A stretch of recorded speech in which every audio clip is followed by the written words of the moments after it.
Hello friends, good morning. ఇవాళ editorial ప్రారంభించే ముందు చిన్న అనౌన్స్మెంట్.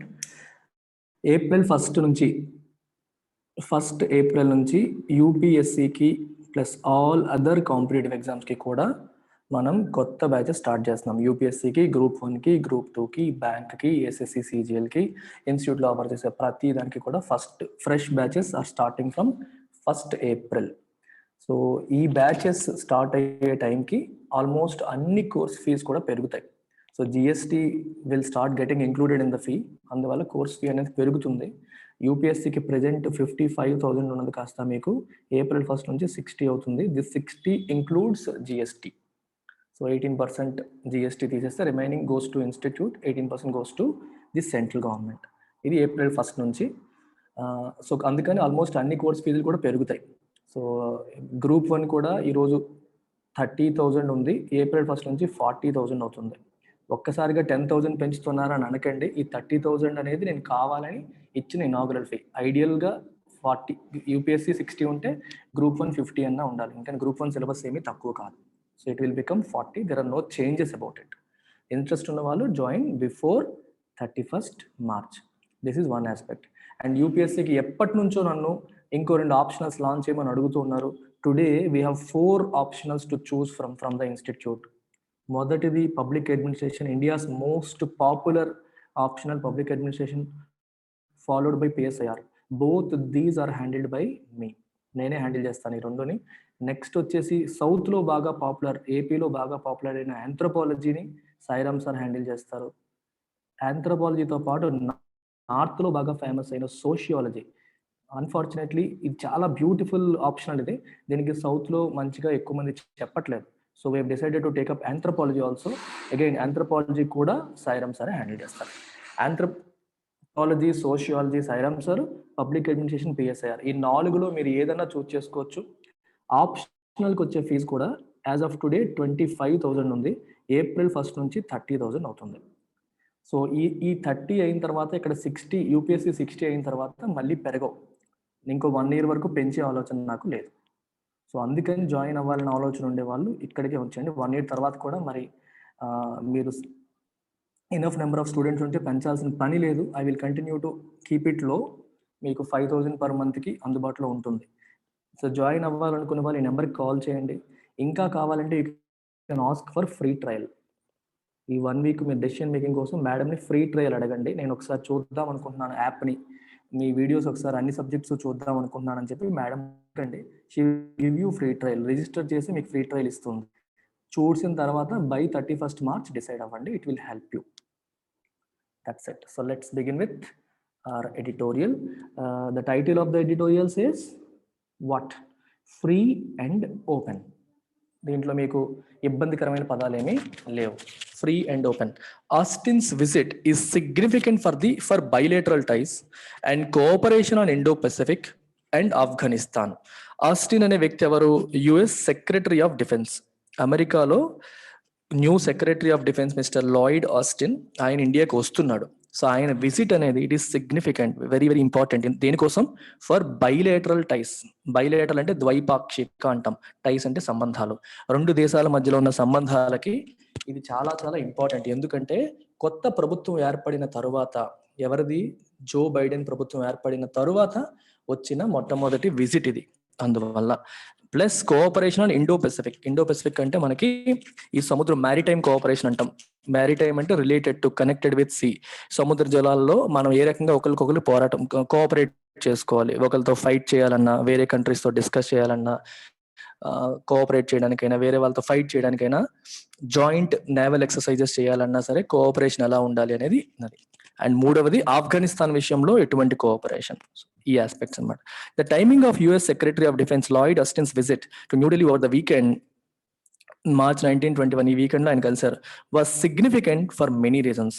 చాలా కారణాల పరంగా తీసుకుంటే అది extremely significant and important. As the first senior ranking official of the Biden administration to meet with the Modi government, his visit this early in the new president's tenure indicates the place India holds on a par with the other two countries he visited prior to this, Japan and South Korea. ఈ sentence చూడండి ఎంత beautiful గా ఉందో.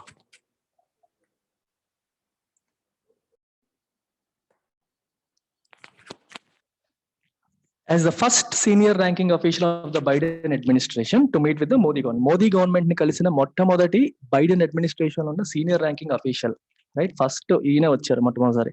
His visit this early in the new president tenure. కొత్త president యొక్క tenure అంటే అర్థం ఏంటి? హోల్డింగ్ ఆఫ్ ఆఫీస్ అంటే ఎన్నాళ్ళు తను ఆ పదవీ కాలంలో ఉన్నంత కాలాన్ని మనం టెన్యూర్ అంటాం. అంటే ఏ రోజైతే ఆఫీస్ టేకప్ చేశారో ఎండ్ చేసినంత వరకు ఉన్న పీరియడ్ అంతా కూడా టెన్యూర్ అంటాం. ఈ టెన్యూర్ లో that to this early, recent గానే కదా పదవి చేపట్టారు ఆయన.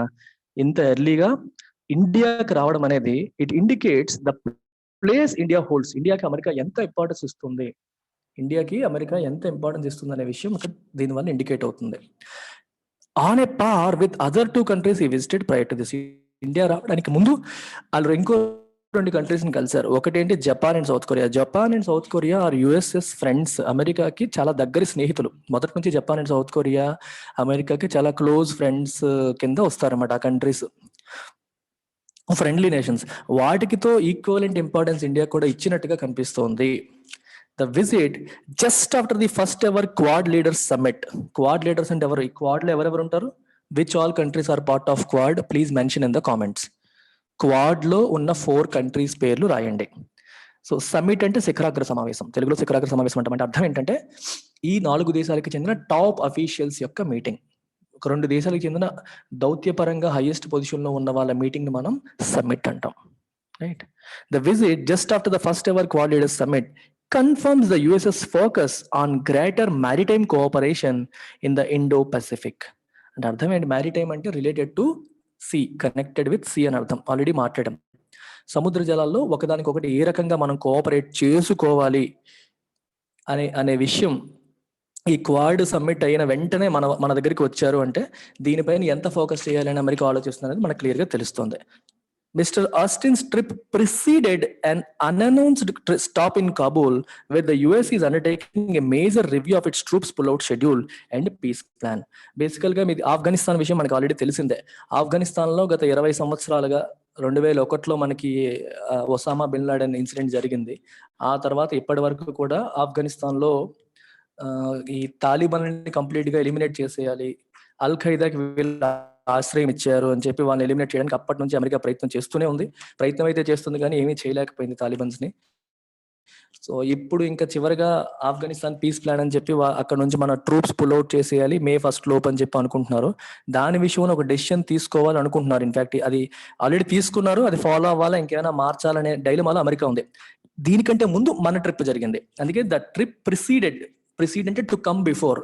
దేనికంటే ముందు and announced stop in Kabul. కాబుల్లో ముందు ప్లాన్ చేసుకోలేదు, అనౌన్స్ చేయలేదు, కానీ అక్కడ ఆగదామని డిసైడ్ అయ్యారు. దానికంటే ముందు ఇండియాకి వచ్చారు.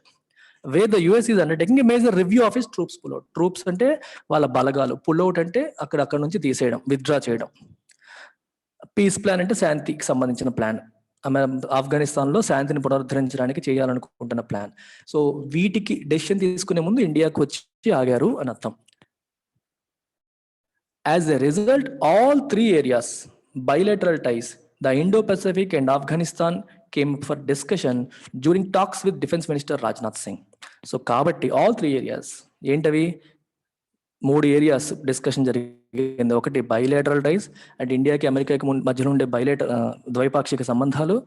ద ఇండో పసిఫిక్ చెప్పాను, సీలో ఒకరితో ఒకరు ఎలా కోఆపరేట్ చేసుకోవాలనే విషయం, మరియు ఆఫ్ఘనిస్తాన్ స్ట్రాటజీ ఏంటి, ఆఫ్ఘనిస్తాన్ లో ఏం చేయొచ్చు, మీ సలహా ఏంటి, ఇండియాని ఎలా ఇన్వాల్వ్ చేయాలనే విషయం, ఇవన్నీ కూడా డిస్కషన్ కి వచ్చాయి during talks with defence minister Rajnath Singh and meetings with prime minister Narendra Modi and external affairs minister S Jaishankar. వీళ్ళందరితో జరిగిన మీటింగ్స్ లో ఈ అన్ని అంశాలు కూడా డిస్కస్ చేయడం అనేది జరిగింది.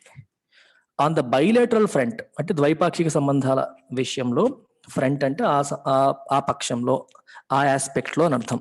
The 2 sides agreed to boost their defense relationship through the use of 3 foundational agreements.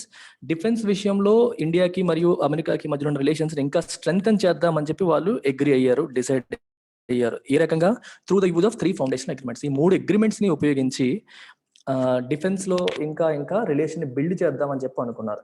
But what are these 3 agreements? 3 పేర్లు కనిపిస్తున్నాయి, చాలా సింపుల్ అండి. మొదటిది ఏంటి? లెమోవా ఫుల్ ఫామ్ ఏంటి? లెమోవా, LEMOA. What is the full form of LEMOA? Logistics exchange memorandum of agreement. Logistics exchange memorandum of agreement. So ఇదేంటంటే ఇందులో ఇండియా మరియు USA ఒకదానికొకటి మిలిటరీకి సంబంధించి హెల్ప్ చేసుకుంటాయి. లాజిస్టిక్స్ అంటే ఫర్ ఎగ్జాంపుల్ మన యుద్ధ విమానానికి ఫ్యూయల్ అయిపోయింది అనుకోండి, అమెరికా వాళ్ళు హెల్ప్ చేస్తారు. మన దానికి ఏదన్నా వాళ్ళ యుద్ధ నౌకకి ఏదన్నా అంశం లేదనుకోండి, ఒక కావాల్సిన వస్తువు లేదనుకోండి, మన వాళ్ళు సప్లై చేస్తారు. అంటే సప్లై చేస్తారంటే ఫ్రీగా కాదు, they will charge. But at least ఆ టైంలో మళ్ళీ ఇటు వెళ్ళి రాకుండా ఒకరికొకరు సపోర్ట్ చేసుకుంటారు. సింపుల్ గా మీకు చెప్తున్నాను, నేవీ టు నేవీ కోఆపరేషన్కి ఎక్కువగా ఇది వాడతారు. అర్థమైందా? నేవీ టు నేవీ కోఆపరేషన్, వాళ్ళ నేవీకి మన నేవీ, మన నేవీకి వాళ్ళ నేవీ. ఏదైనా ఇలాంటి ఇష్యూస్లో లాజిస్టిక్స్ పరంగా ఏవైనా ఇష్యూస్ వచ్చినప్పుడు, చిన్న ఇష్యూస్ వచ్చినప్పుడు ఒకరికొకరు సపోర్ట్ చేసుకుంటారు. దాన్నే మనం లెమోవా అని చెప్పి అన్నాం. నెక్స్ట్ చూడండి, COMCASA. What is the meaning of COMCASA? దీని ఫుల్ ఫామ్ ఏంటంటే communications compatibility and security agreement. Communications compatibility and security agreement.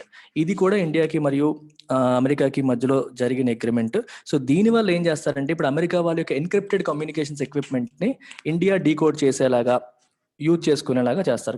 ఇప్పుడు మిలిటరీ వాళ్ళు మన రెగ్యులర్ ఫోన్లు ఇట్లాంటివి వాడరు కదా, ఎందుకంటే దాన్ని వేరే వాళ్ళు ఇంటర్సెప్ట్ చేసి ఇంపార్టెంట్ ఇష్యూస్ అన్ని కూడా వాళ్ళు, ఒక దేశానికి సంబంధించిన సెక్యూరిటీ ఇష్యూస్ అన్ని వేరే దేశం వాళ్ళు సీక్రెట్ గా వినేసే అవకాశం ఉంటుంది.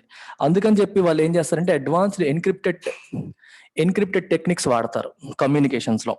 సో అయితే అమెరికా యొక్క ఎక్విప్మెంట్ ని ఇండియా ఉపయోగించేలాగా, ఇండియా ఎక్విప్మెంట్ ని అమెరికా ఉపయోగించుకునేలాగా, మిలిటరీ కమ్యూనికేషన్స్ లో ఒకరితో కోఆపరేట్ చేసుకునేలాగా చేసుకునే అగ్రిమెంట్ కమ్కాసా. నెక్స్ట్ బెకా వచ్చేసరికి మీకు సింపుల్ గా చెప్పాలంటే ఇది జియో స్పేషియల్ కి సంబంధించింది. స్పేస్ కి సంబంధించిన విషయాల్లో ఒకదానికొకటి హెల్ప్ చేసుకునేలాగా basic exchange and cooperation agreement అని చెప్పి అంటారు. So geospatial information and maps, satellites, మనకి తెలిసిన ఇన్ఫర్మేషన్ వాళ్ళకి షేర్ చేయడం, వాళ్ళకి తెలిసిన ఇన్ఫర్మేషన్ మనకు షేర్ చేయడం. ఏ విషయంలో? శాటిలైట్స్ విషయంలో, మ్యాప్స్ విషయంలో. దేనికోసం? డిఫెన్స్ పర్పస్ లో ఒకదానితో కోఆపరేట్ చేసుకోవడానికి BECA. These 3 are foundational agreements that India and US signed. వీటితో పాటు as well as increase cooperation in the areas of information sharing and logistics, artificial intelligence, space and build more linkages with the US commands. ఇవన్నీ కూడా డిస్కషన్కి వచ్చాయి.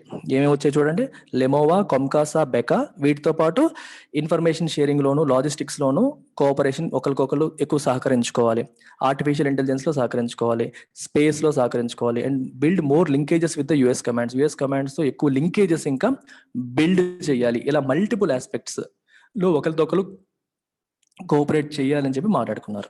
On India Pacific strategy 3 aspects అని చెప్పాం కదా. ఒకటి bilateral, రెండోది ఇండియా పసిఫిక్, మూడోది Afghanistan. Indo Pacific స్ట్రాటజీలో ఏంటి? మ్యారిటైమ్ కోఆపరేషన్ లో ఏమనుకున్నారు? Mister Singh confirmed India's resolve to maintain a free, open and inclusive Indo Pacific region with the US.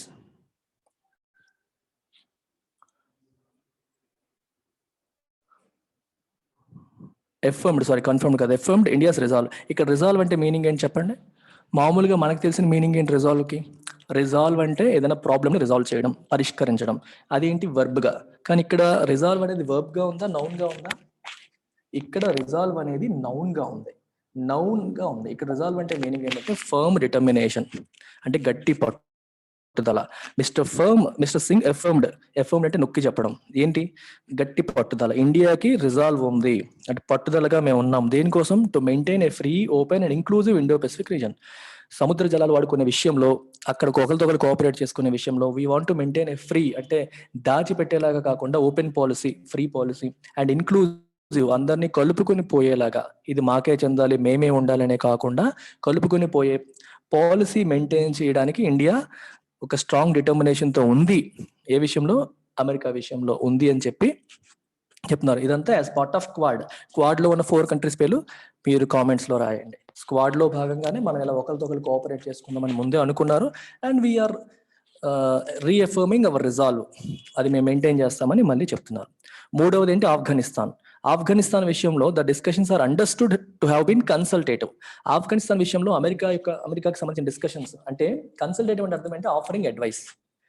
ఇప్పుడు మనం డాక్టర్ని కన్సల్ట్ చేయడానికి వెళ్తున్నాం అంటాం. దేనికి వెళ్తాం? మనకి ఏదో హెల్త్ ప్రాబ్లం ఉంది. So your trying to appointment తీసుకుంటారు. దేనికి? వాళ్ళ కన్సల్టేషన్ కోసం, అంటే వాళ్ళ సలహా కోసం, వాళ్ళ సజెషన్స్ కోసం. అలాగే లాయర్ కన్సల్టేషన్, టీచర్ కన్సల్టేషన్ అంటే వాళ్ళ సలహా సూచనల కోసం మనం తీసుకునేది కన్సల్టేషన్. అలాగే ఇక్కడ అమెరికా అనేది ఆఫ్ఘనిస్తాన్లో ఉన్న తాలిబాన్లకి, ఆఫ్ఘనిస్తాన్ గవర్నమెంట్కి ఒక సలహా ఇస్తుంది. మీరు ఇలా చేయండి, అలా చేయండి. In fact you share power with Taliban. మొత్తం మీరే చేస్తే మళ్ళీ వాళ్ళు యుద్ధం చేయొచ్చు, మీరు వాళ్ళతో పవర్ షేర్ చేసుకోండి, వాళ్ళకు కొన్ని ఇవ్వండి, ఇట్లాంటి సలహాలు ఇస్తుంది. సో అందుకని అంటున్నాను, ఎలాంటి సలహాలు ఇవ్వచ్చు, ఏం చేస్తే మంచిది, ఆ కన్సల్టేటివ్ అప్రోచ్ గురించి డిస్కషన్ జరిగింది ఇండియాతో. As mister Austin is part of the decision making process over whether the US will stick to its May 1st deadline to pull out all remaining troops and how to proceed forward in the intra-Afghan dialogue. So దీని అర్థం ఏంటంటే, ఇది మీకు Afghanistan story ఇంతకుముందు చాలాసార్లు ఎడిటోరియల్స్లో నేను చెప్పాను. So ఆఫ్ఘనిస్తాన్లో తాలిబాన్ ఎలిమినేట్ చేయడానికి అమెరికా తన ట్రూప్స్ను పెట్టి ఆఫ్ఘనిస్తాన్ గవర్నమెంట్తో కలిసి పోరాటం చేస్తూనే ఉంది. ఇన్ని సంవత్సరాలైనా ఎంతో మంది అమెరికన్ సోల్జర్స్ని కోల్పోయింది, కోట్ల కొద్ది డబ్బు కోల్పోయింది, కానీ పూర్తిగా తాలిబాన్స్ ఎలిమినేట్ చేయలేకపోయింది. ఎందుకంటే అక్కడ కొండలు, గుహలు, వాళ్ళు గెరిల్లా వార్ఫేర్ చేస్తారు, వాళ్ళని పూర్తిగా ఎలిమినేట్ చేయడం అనేది అమెరికా వల్ల కాలేదు. చివరికి ఇన్ని సంవత్సరాలు అవుతున్నా సరే అక్కడ శాంతి ఎస్టాబ్లిష్ చేయడానికి మేము వెళ్ళాము, ప్రపంచానికి మేము పెద్దన్న తీవ్రవాదాన్ని అణచివేసేస్తామని చెప్పి అమెరికా చెప్తూ ఉంటుంది. ఇన్ని సంవత్సరాలైనా చేయలేకపోతుంది. సో అందుకని ఇంకా మనీ వేస్ట్ చేసే బదులు సైలెంట్గా ఎగ్జిట్ అయిపోవడం బెటర్ అని చెప్పి అమెరికా వాళ్ళు డిసైడ్ అయ్యారు. సైలెంట్గా ఎగ్జిట్ అయిపోతే అమెరికా గౌరవం పోతుంది కదా, ఇలా ఓడిపోయి వెళ్ళిపోయారు, తాలిబాన్లు ఏమీ చేయలేక వెళ్ళిపోయారు అని గౌరవం పోతుంది. అందుకని అమెరికా ఏం చేసిందంటే డైరెక్ట్గా తాలిబాన్లతో మాట్లాడేసుకుంది. వెళ్ళి మేము ఇక్కడ నుంచి వెళ్ళిపోతాము, సో మీరేం చేస్తారని చెప్పి ఒక మాట మాట్లాడుకుంది. వాళ్ళని కన్విన్స్ చేసింది. తాలిబాన్లు ఏమడిగారంటే, ఓకే మీరు వెళ్ళిపోండి, మా వాళ్ళందరినీ ఈ గవర్నమెంట్ వాళ్ళు, ఆఫ్ఘనిస్తాన్ గవర్నమెంట్ బంధించింది, వాళ్ళందరినీ విడిచిపెట్టేయాలి, అప్పుడు మేము కూడా కొంచెం ఇంకా యుద్ధం మోడ్లోకి వెళ్ళాము అన్నట్టుగా మాట్లాడడం జరిగింది. సో తాలిబాన్లతో ఫస్ట్ మాట్లాడి తర్వాత ఆఫ్ఘనిస్తాన్ గవర్నమెంట్కి వెళ్ళి మీరు వాళ్ళు చెప్పిన కండిషన్స్కి అగ్రీ అవ్వండి, పీస్ ప్రాసెస్లోకి వచ్చేయండి, మేము ఇక్కడ నుంచి సైలెంట్గా ఎగ్జిట్ అయిపోదాం అనుకుంటున్నామని చెప్పారు. అయితే ఇప్పుడు భయం ఏంటంటే, అమెరికా వెళ్ళిపోతే తాలిబాన్లు సైలెంట్గా ఉంటారా, ఆఫ్ఘనిస్తాన్ గవర్నమెంట్ మీద వార్ ప్రకటించి వాళ్ళని కంప్లీట్గా అణచివేసి వాళ్ళు మొత్తం అధికారాన్ని తీసుకునే అవకాశం ఉంది కదా, అప్పుడు అమెరికా అనుకున్న గోల్ రీచ్ అవ్వలేరు కదా అనేది కూడా అమెరికా భయం. అందుకని అమెరికా ఏముంటుంది, మీరు కలిపి పవర్ షేర్ చేసుకోండి అని ఒక కొత్త సలహాతో వస్తుంది. దాన్ని ఆఫ్ఘనిస్తాన్ గవర్నమెంట్ ఒప్పుకుంటుందో ఒప్పుకోదో తెలియదు. ఇప్పుడు ఒప్పుకుంటే ఒక తలనొప్పి, ఒప్పుకోకపోతే ఒక తలనొప్పి. అందుకే 2 బ్యాడ్ ఆప్షన్స్ అని చెప్పి ఒక ఎడిటోరియల్ వచ్చింది మీకు ఇంతకు ముందు, అందులో చెప్పాను ఇదంతా కూడా. ఒకటి, అమెరికా ఇచ్చిన సలహా ఒప్పుకుంది అనుకోండి, ఆఫ్ఘనిస్తాన్ తాలిబాన్లు కూడా గవర్నమెంట్లోకి వస్తారు. వాళ్ళు గవర్నమెంట్లోకి వస్తే రాజ్యాంగాన్ని మళ్ళీ రద్దామంటారు. మీకు ప్రజలకు హక్కులు ఉండాలి, అవి ఉండాలి, ఇవి ఉండాలని చెప్పి, స్వేచ్ఛ ఉండాలి, లిబర్టీ ఉండాలని చెప్పి రాసుకున్నవన్నీ మార్చేసి వాళ్ళకు అనుగుణంగా రాజ్యాంగాన్ని మళ్ళీ రాయిస్తారు. అప్పుడు ఇన్ని సంవత్సరాలు ప్రజాస్వామ్యబద్ధంగా చేసుకున్న పోరాటం అంతా వృధా అయిపోతుంది. అది ఒక ఆప్షన్. రెండో ఆప్షన్ ఏంటి, వాళ్ళని వదిలేసి వీళ్ళు పదవి స్వీకరించడం. ఆఫ్ఘనిస్తాన్ గవర్నమెంటే తీసుకుని తాలిబాన్లు దూరం పెడితే తాలిబాన్లు ఏం చేస్తారు, యుద్ధానికి వచ్చే అవకాశం ఉంది. యుద్ధానికి వస్తే ఆఫ్ఘనిస్తాన్ గవర్నమెంట్ అమెరికా సహాయం లేకుండా నెగ్గగలుగుతుందా లేదనేది ఇంకో క్వశ్చన్ మార్క్. అటు వెళ్ళిన ప్రాబ్లమే, ఇటు వెళ్ళిన ప్రాబ్లమే. ఏం చేయాలనే మీమాంసలో అమెరికా ఇప్పుడు ఉంది. అందుకే అమెరికన్ ట్రూప్స్ ని May 1st నుంచి పుల్అవుట్ చెయ్యాలా లేదా అనే డైలమాలో ఉండిపోయింది ఇప్పుడు. ఆ డెసిషన్ మేకింగ్ ప్రాసెస్ లో మిస్టర్ ఆస్టిన్ కూడా ఒక మెంబర్. సో పుల్అవుట్ చెయ్యాలా వద్దా, ఎలా ముందుకు పోవాలి, how to proceed forward in the intra Afghan dialogue. Intra అంటే విత్ ఇన్ ఆఫ్ఘనిస్తాన్, తాలిబాన్లకి మరియు ఆఫ్ఘనిస్తాన్ గవర్నమెంట్ కి మధ్యలో ఉన్న డైలాగ్ అంటే చర్చలు. ఈ చర్చల విషయంలో ముందుకు ఎలా తీసుకెళ్లాలి. ఇంట్రా అంటే విత్ ఇన్, ఇంటర్ అంటే మనకి, బయట వాళ్ళకి, ఆ మీనింగ్ వస్తుంది. The US does not thus far appear to have heeded India's concerns on talks with తాలిబాన్తో జరిగే చర్చల విషయంలో ఇండియా కొన్ని కన్సర్న్స్ ని రైజ్ చేసింది. ఆ విషయాన్ని ఇప్పటి వరకు ఆఫ్ఘనిస్తాన్ ఒప్పుకున్నట్టుగా కనిపించలేదు. Does not thus far appear to have heed అంటే వినడం, pay attention. You don't pay heed to me అంటే అర్థమైంది, మీరు ఎన్ని చెప్పినా మీరు నా మాట వినరు అనేటప్పుడు యూ డోంట్ పే అని చెప్పి అంటాం. పేయింగ్ హీడ్ అంటే పేయింగ్ అటెన్షన్, మాట వినడం. ఇండియా చెప్పిన మాటలు కానీ, ఇండియా యొక్క కన్సర్న్స్ గురించి ఇప్పటి వరకు అమెరికా మాట వింటున్నట్టుగా కనిపించలేదు. ఇండియా ఏమని చెప్పింది, మేకింగ్ ఎనీ టాక్స్ కండిషనల్ అనే సీజ్ ఫైర్. ఇండియా ఏం చెప్తుందంటే, మీరు తాలిబాన్తో మాట్లాడాలంటే ఫస్ట్ సీజ్ ఫైర్ చేయమని చెప్పండి, అంటే కాల్పులు వివరణ చేయమనండి. మీరు ఏ కాల్పులు చెయ్యము, సైలెంట్ గా ఉంటామంటేనే మేము మాట్లాడతాము, లేకపోతే మాట్లాడము అని చెప్పండి అని ఇండియా చెప్పింది. కానీ అమెరికా ఆ మాట వినట్లేదు, ఇండియా సలహాని నెత్తికెక్కించుకోవట్లేదు. Including India in all regional talks where Pakistan is also involved. Pakistan మీరు టాక్స్ లో ఇన్వాల్వ్ చేస్తే ఇండియాని కూడా ఇన్వాల్వ్ చేయాలని కూడా ఇండియా చెప్పింది. ఆ విషయంలో కూడా అమెరికా పట్టించుకున్నట్టుగా కనిపించట్లేదు. And prioritising the needs of the government in Kabul. కాబూల్లో ఉన్న గవర్నమెంట్ యొక్క నీడ్స్ కి మీరు ప్రయారిటీ ఇవ్వాలి, తాలిబాన్స్ యొక్క నీడ్స్ కాదు. ఇలా ఇండియా చాలా చెప్పింది. కానీ America does not appear to have heeded. America ఇదేది వింటున్నట్టుగా కనిపించలేదు. Even so, it is important that India expresses its sense of situation in Afghanistan given its important role there. అయినా సరే ఇది చాలా ఇంపార్టెంట్. ఏంటది? That India expresses it's sense of situation. అంటే ఆఫ్ఘనిస్తాన్ విషయంలో India యొక్క సెన్స్ ఏంటి, ఇండియా ఏమని అనుకుంటుంది, ఇండియా యొక్క ఒపీనియన్ ఏంటి, అవగాహన ఏంటి అనేది అమెరికాకి తెలియజెప్పాలి. ఎందుకంటే మనకి ఇంపార్టెంట్ రోల్ అక్కడ ప్లే చేయాల్సి ఉంది కాబట్టి it's very very important that we communicate our sense of purpose with America. While Mr. Austin made it clear the Biden administration is committed to cut sanctions against all countries procuring high-value Russian military hardware, he said that the determination on India would only come after New Delhi takes delivery of the S-400 missile system. చాలా important aspect ఉంది. While Mister Austin made it clear. Austin ఒక విషయాన్ని clear గా చెప్పేశారు. ఏ విషయం? The Biden administration is committed to CAATSA sanctions. CAATSA అంటే అర్థం ఏంటి? కౌంటరింగ్. చూడండి, countering America's adversaries through sanctions act. America's adversaries అంటే శత్రువులు. కౌంటర్ చేయడం అంటే వాళ్ళని కౌంటర్ చేయడం, వాళ్ళకి ఆపోజిట్ గా ఫంక్షన్ చేయడం. అమెరికాస్ అడ్వర్సరీ అంటే అమెరికా యొక్క శత్రువుల్ని కౌంటర్ చేయడం. ఏ రకంగా? త్రూ శాంక్షన్స్ అంటే పెనాల్టీస్, అఫీషియల్ పెనాల్టీస్ ద్వారా. యాక్ట్ అంటే చట్టం, వాళ్ళు ఇంటర్నల్ గా చేసుకున్న చట్టం. అమెరికా రష్యాని శత్రువుగా భావిస్తుంది. సో రష్యా దగ్గర ఎవరైనా సరే హై వాల్యూ డిఫెన్స్ ఎక్విప్మెంట్ కొంటే, మిలిటరీ ఎక్విప్మెంట్ కొంటే వాళ్ళపైన అమెరికా కొన్ని ఆంక్షలు విధిస్తుంది as per that act. Okay, ఆంక్షలు, శాంక్షన్స్ అంటే అర్థం ఏంటి? Official penalties. పెనాల్టీ అంటే మనకు అనిపిస్తుంది sir India is a sovereign country, America మన మీద పెనాల్టీ ఎలా వేస్తుంది, అమెరికా ఏమైనా మనకంటే పెద్దది అవ్వచ్చు కానీ వాళ్ళు మన మీద శిక్ష ఎలా వేస్తారని మనం అనుకుంటాం. ఏ రకంగా చేస్తుందంటే అమెరికా నుంచి మనం పొందే కొన్ని సహాయాలు ఉంటాయి, వాటిని ఆపేయచ్చు. లేదా మనతో జరిగే ట్రేడ్లో వాళ్ళు టారిఫ్ పెంచవచ్చు. అంటే ఇండియా నుంచి ఏదైనా ఇంపోర్ట్ చేస్తే దానికి ఎక్కువ సుంకం చెల్లించాల్సి వస్తుందని చెప్పి పెట్టడం కానీ, లేదా ఇండియాని ఇబ్బంది పెట్టే ఏదైనా కార్యక్రమం చేయొచ్చు. అలా ఇబ్బంది పెట్టి మనకి అఫీషియల్గా పనిష్మెంట్ లాగా మీరు మా మాట వినకుండా మీరు మా శత్రువుల దగ్గర పర్చేజ్ చేస్తున్నారు కాబట్టి మేము ఈ పనిష్మెంట్ ఇస్తున్నామని ఇలా చేయొచ్చు. అండ్ అమెరికా మనకంటే పవర్ఫుల్ కంట్రీ, డబ్బున్న కంట్రీ కాబట్టి జనరల్గా మనం వాళ్ళకి చేసే సహాయం కంటే వాళ్ళు మనకు చేసే సహాయమే ఎక్కువగా ఉంటుంది. పేదవాడికి డబ్బున్నవాడు ఎక్కువ చేయగలుగుతాడు కదా in terms of money are other aspects. తనకి రిసోర్సెస్ అందుబాటులో ఉంటాయి కాబట్టి అందులో కొంత కట్ చేస్తాం అనేది శాంక్షన్. దానికి ఆపోజిట్ వర్డ్, శాంక్షన్ కి ఆపోజిట్ వర్డ్ ఏంటనేది కూడా కామెంట్ లో రాయండి. చాలాసార్లు చెప్పాను, ఎంతమంది గుర్తుందో తెలియదు. What is the exact antonym of sanction? ఇక్కడ ఈ విషయం చూసారా? He said that the determination on India would only come after New Delhi takes delivery of the S-400 missile system. అయితే ఇండియా రష్యా దగ్గర ఆర్డర్ పెట్టింది S-400 మిసైల్స్ కొనడానికి, కానీ డెలివరీ రాలేదు. సో ఇండియా విషయంలో డిటర్మినేషన్ ఇదేంటిది? ఇండియా విషయంలో పట్టుదల అనే మీనింగ్ ఇక్కడ ఫిట్ అవుతుందా? జనరల్ గా ఒక టెండెన్సీ ఏంటంటే ఇక్కడ డిటర్మినేషన్ చూడగానే పట్టుదల అని రాసేస్తాం. కానీ పట్టుదల అనే మాట ఆ కాంటెక్స్ట్ లో సెట్ అవుతుందా? నేను ఎన్నిసార్లు మీకు చెప్పుంటాను, కాంటెక్స్ట్ ఈజ్ ద కింగ్. సందర్భానుసారం పదాలు నేర్చుకోవాలి, ఆ సిచ్యువేషన్ బట్టి మనం లెర్న్ చేయాలని ఎన్నోసార్లు చెప్తాను. ఇప్పుడు స్టాండర్డ్ గా ఎవరైనా సరే డిటర్మినేషన్ చూడగానే ఏమనిపిస్తుంది? డిటర్మినేషన్ ఈక్వల్ టు పట్టుదల, లేకపోతే ఫర్మ్ రిజాల్వ్. అంటే ట్రైయింగ్ టు డూ సంథింగ్, అంటే ఏదైనా సరే కష్టాలు వచ్చినా ఎదురొచ్చినా సరే వదలకుండా, విడిచిపెట్టకుండా, వితౌట్ గివింగ్ అప్ ట్రై చేయడం, అది మనకు తెలిసిన మీనింగ్. కానీ ఆ మీనింగ్ ఇక్కడ ఫిట్ అవ్వట్లేదే. ఏమన్నారు? He said that the determination on India would only come after New Delhi takes delivery of the S-400 missile system. India New Delhi delivery తీసుకున్న తర్వాత డిటర్మినేషన్ వస్తుంది అంటే అర్థం ఏంటి? అప్పుడు పట్టుదల వస్తుందా? కాదు. ఇక్కడ డిటర్మినేషన్ అంటే అఫీషియల్ డెసిషన్. ఇంకొక మీనింగ్ అఫీషియల్ డెసిషన్. ఇండియా విషయంలో అధికారిక నిర్ణయం అనేది ఎప్పుడు వస్తుంది? వాళ్ళు తీసుకున్న తర్వాత. ఇండియాకి శాంక్షన్స్ విధించాలా విధించకూడదని అప్పుడు డిసైడ్ చేస్తాము, అప్పుడు వస్తుంది అని చెప్పి ఆయన అన్నారు. This is the power of learning from the context.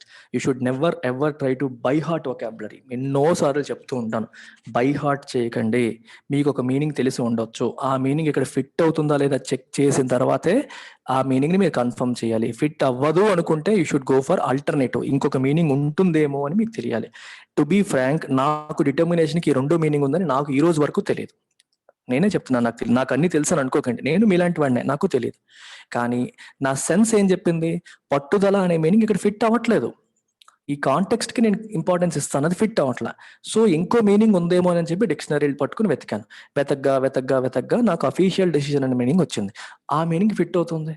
So determination అనే పదానికి ఉన్న రెండో మీనింగ్ ది అఫీషియల్ డెసిషన్. అలాగే స్టార్టింగ్ లో రిజాల్వ్ చూసారు. రిజాల్వ్ అంటే పరిష్కరించడం మనకు తెలిసిన మీనింగ్ వెర్బ్ గా, కానీ అక్కడ ఉన్న సిచ్యువేషన్ లో అది వెర్బ్ కాదు, it's used yes a noun. ఆ కాంటెక్స్ట్ లో రిజాల్వ్ అనే మీనింగ్ కి మీనింగ్ లేదు. సో రెండో మీనింగ్ కూడా నాకు ముందే తెలుసు, ఎందుకంటే ఇంతకుముందు చాలా సార్లు చూశాను కాబట్టి. సో పట్టుదల అనే మీనింగ్ రిజాల్వ్ ఉంది, ఆ మీనింగ్ అక్కడ ఫిట్ అయింది. సో కాంటెక్చువల్ లెర్నింగ్ అనేది మీకు హెల్ప్ చేస్తుంది. This is how you should figure out. He confirmed that he had raised the issue of human rights in India.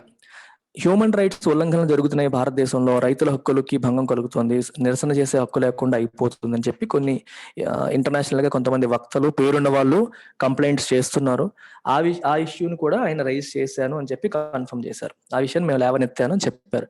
But added that these are part of conversations any two democracies would share a sentiment seconded by the MEA. అయితే ఇది పెద్ద issue కింద మీరు తీసుకోకండి. రెండు democratic countries, ఇప్పుడు India and America తీసుకుంటే beauty ఏంటో తెలుసా, America is the world's oldest democracy. World's first democratic system అమెరికాలోనే వచ్చింది. Oldest democracy America. India is world's biggest democracy. India ప్రపంచంలోనే అతి పెద్ద democracy in terms of people, number of people మనది ఎక్కువ కదా. మనకంటే చైనా ఉన్నప్పటికీ చైనాలో డెమోక్రసీ లేదు. So India is world's largest democracy, America is world's oldest democracies. రెండు డెమోక్రసీస్ కూర్చొని మాట్లాడుకునేటప్పుడు మానవ హక్కుల గురించి మాట్లాడుకోవడం అనేది సహజమే. అది దాని గురించి మీరు పెద్ద ఇష్యూ చేయాల్సిన అవసరం లేదు అన్నట్టుగా ఆస్టిన్ అన్నారు. దీన్ని a sentiment seconded by MEA. MEA అంటే మినిస్ట్రీ ఆఫ్ ఎక్స్టర్నల్ అఫైర్స్, విదేశాంగ వ్యవహారాల శాఖ. సెకండెడ్ అంటే అర్థం ఏంటి, సపోర్టెడ్. సెకండ్ అంటే రెండోది అని కాదు ఇక్కడ. సెకండ్ ఎస్ఈసిఓ అంటే సెకండ్ అంటే సపోర్ట్ అని అర్థం. సెకండెడ్ బై అంటే supported by MEA.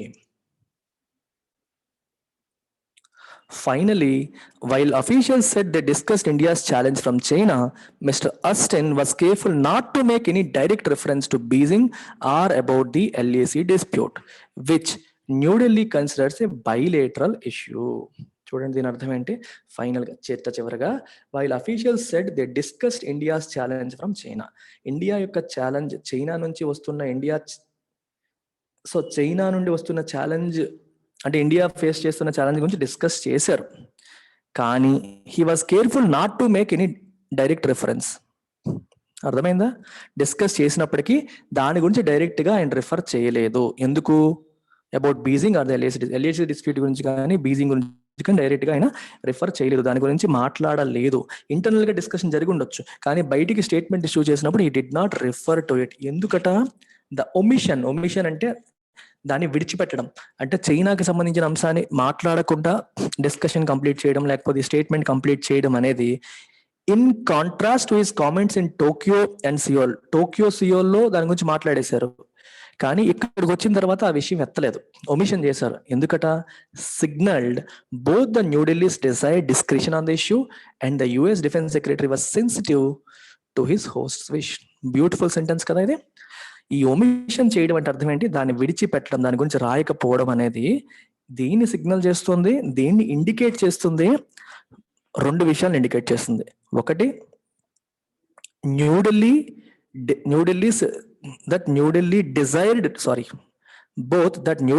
Desired discretion on the issue.